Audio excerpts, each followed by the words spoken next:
Hello everyone, today we'll talk about how to fix or how to solve the problem of QR code on the application of DoorDash. You click on settings.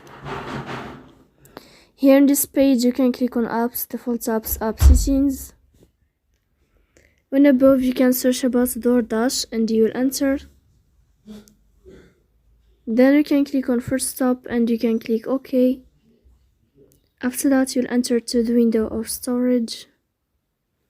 Here you can click clear cache, but pay attention, don't click clear data because that can delete your account. So please don't forget to support us by like and subscribe. See you next time in another video, and thank you for your attention and your watching.